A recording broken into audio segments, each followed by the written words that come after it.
Peon ബോട്ടിക്കിൻ്റെ പുതിയൊരു വീഡിയോയിലേക്ക് സ്വാഗതം. ഇന്ന് ഞാൻ ഈ വീഡിയോയിൽ പ്രസൻറ്റ് ചെയ്യുന്നത് ഒരു സോഫ്റ്റ് സെമി സിൽക്ക് സാരിയാണ്. ഇതൊരു ടീൽ ബ്ലൂ ഷെയ്ഡിലാണ് ഇത് വന്നിരിക്കുന്നത്. ഇതിൻ്റെ വർക്കാണെങ്കിൽ നല്ല ഭംഗിയായിട്ട് തന്നെ വൈറ്റ് എംബ്രോയ്ഡറി വർക്ക് ചെയ്തിരിക്കുന്നു. നമുക്ക് ഭംഗിയായിട്ട് ഇത് വളരെ സോഫ്റ്റാണ്, വെയർ ചെയ്യാനും വളരെ സുഖമാണ്. നമുക്കിതുണ്ട് കുഞ്ഞു കുഞ്ഞു പ്ലേറ്റ്സ് ആയിട്ട് നമുക്കിതിനെ എടുത്ത് വെയർ ചെയ്യാൻ പറ്റും. വിത്ത് ബ്ലൗസാണ്, ബ്ലൗസ് പീസ് പ്ലെയിനുമാണ്. ഇതാണ് ഇതിൻ്റെ പല്ലു പോർഷൻ വന്നിരിക്കുന്നത്. ഇങ്ങനെയാണ് ഇതിൻ്റെ വർക്ക് വന്നിരിക്കുന്നത്. ഡാസിൽസും അറ്റാച്ച് ചെയ്തിട്ടുണ്ട്. ഇതിൻ്റെ റേറ്റ് 919 ആണ്. ഇത് ഓണിയൻ പിങ്കിൻ്റെ ഒരു ഷെയ്ഡിലേക്കാണ് ഈ സാരി വരുന്നത്. ഇങ്ങനെയാണ് ഇതിൻ്റെ പല്ലു വരുന്നത്. ഉണ്ടോ? ഇതിലുള്ള എംബ്രോയ്ഡറി വർക്ക് നോക്കി എത്ര പെർഫെക്റ്റ് ആയിട്ടാണ് ചെയ്തിരിക്കുന്നത്. ഉൾഭാഗം കണ്ടോ? ഉൾഭാഗവും നല്ല പെർഫെക്ഷനിൽ തന്നെ വന്നിരിക്കുന്നത്. ഡാസിൽസ് അറ്റാച്ച് ചെയ്തിട്ടുണ്ട്. പിന്നെ ഈ വർക്ക് ഇങ്ങനെ ഈ ഭാഗത്ത് ഇവിടെ വരെ ഈ വർക്ക് വരുന്നത്, തിക്കായിട്ട് വരുന്നത്. പിന്നെ ബോഡി പാർട്ടിലേക്ക് വരുമ്പോൾ എല്ലാ സാരിയുടെയും ഞാൻ വേറെ ചെയ്തിരിക്കുന്ന പോലെ തന്നെ ഹാഫായിട്ടും വന്നിരിക്കുന്നു. ഇതൊരു ഗോൾഡൻ ബ്രൗൺ ഷെയ്ഡിലാണ് ഈ സാരി വന്നിരിക്കുന്നത്. ഇങ്ങനെയാണ് ഇതിൻ്റെ പല്ലു വരുന്നത്. ഇതുണ്ടോ? ഇതുപോലെയാണ് ഈ പല്ലുവിലുള്ള എംബ്രോയ്ഡറി വർക്കും. പിന്നെ നമ്മുടെ പ്ലേറ്റ്സിൻ്റെ ഭാഗമാകുമ്പോൾ ഇതുണ്ടോ? ഇങ്ങനെയാണ് ഈ വർക്ക്. ഇത് ഹാഫായിട്ട് തന്നെ ഇവിടം വരെ കുറച്ചുകൂടെ താഴേക്ക് വരെ വരുന്നു. പിന്നെ ബോഡി പാർട്ടിലേക്ക് വരുമ്പോൾ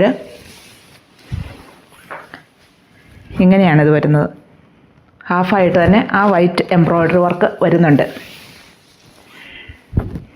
അങ്ങനെ വരുന്നു. ബ്ലൗസ് പീസ് പ്ലെയിനാണ്. റേറ്റ് 919.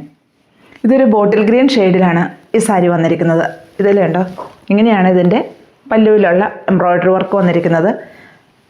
ഈ ഫ്ലേറ്റ്സിൻ്റെ ഭാഗമാകുമ്പം ഇങ്ങനെയാണ് ഈ വർക്ക് ഫുള്ളായിട്ടും വരുന്നത്. പിന്നെ ഹാഫായിട്ട് ഈ വർക്ക് വരുന്നു. വളരെ സോഫ്റ്റായിട്ടുള്ളൊരു മെറ്റീരിയലാണ്. നമുക്കിതിനെ വൺ പ്ലേറ്റ് ആയിട്ടും വെയർ ചെയ്യാൻ പറ്റും. ട്രാൻസ്പെറൻ്റ് ഒന്നുമല്ല, ഒത്തിരി ചുളുങ്ങുന്ന ടൈപ്പല്ല. ഡെയിലി വെയർ ആയിട്ട് ഇതിനെ യൂസ് ചെയ്യുന്നതിന് യാതൊരു പ്രോബ്ലവും ഇല്ല. റേറ്റ് 919 ആണ്. ഇതിൻ്റെ വേണമെങ്കിൽ ഇതിനൊരു വൈറ്റ് ബ്ലൗസും ഇട്ട് ഇതിനെ വെയർ ചെയ്താലും ഭംഗിയായിരിക്കും. ഇതാണ് ഇതിൻ്റെ മറ്റൊരു ഷെയ്ഡ്. എല്ലാ കളറുകളും ഡിഫറെൻറ്റ് ടൈപ്പ് തന്നെയാണ്, പക്ഷേ ഡാർക്ക് കളേഴ്സാണ്. ഇതിൽ ആ വൈറ്റ് എംബ്രോയ്ഡറി വർക്കോടെ വരുമ്പോഴേക്കുമാണ് ഈ സാരിയുടെ ഭംഗി വരുന്നത്. ഇതാണ് ഇതിൻ്റെ പല്ലു പോർഷൻ വരുന്നത്. പല്ലു പോർഷനിൽ കണ്ടോ? നിറയെ ആ വൈറ്റ് എംബ്രോയ്ഡറി വർക്ക് തന്നെ ഇതിനൊരു ഭംഗി കൊടുത്തിരിക്കുന്നു.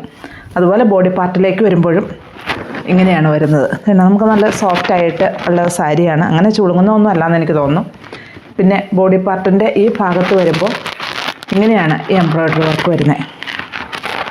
നല്ല വൈറ്റ്. ഇതിനൊരു വൈറ്റ് ബ്ലൗസൊക്കെ കൂടെ വെയർ ചെയ്യുമ്പം കൂടുതലും ഭംഗിയായിരിക്കുമെന്ന് എനിക്ക് തോന്നുന്നു. വിത്ത് ബ്ലൗസാണ്, ബ്ലൗസ് പീസ് സെയിം തന്നെ പ്ലെയിനാണ്. ഇങ്ങനെയാണ് ഇതിൻ്റെ ഈ ഭാഗത്ത് വരുന്നത്. ഇങ്ങനെയാണ് ഈ സാരി ഓൾ ഓവർ വരുന്നത്. പിന്നെ ബ്ലൗസ് പീസ് പ്ലെയിനായിട്ട് തന്നെ വരുന്നു. റേറ്റ് 919 ആണ്. വളരെ അഫോർഡബിൾ പ്രൈസിലാണ് ഈ സാരി വന്നിരിക്കുന്നത്. അപ്പോൾ ഇതിൽ ഏതെങ്കിലും ഇഷ്ടമാവുകയാണെങ്കിൽ താഴെ കാണുന്ന നമ്പറുമായിട്ട് കോൺടാക്റ്റ് ചെയ്യുക.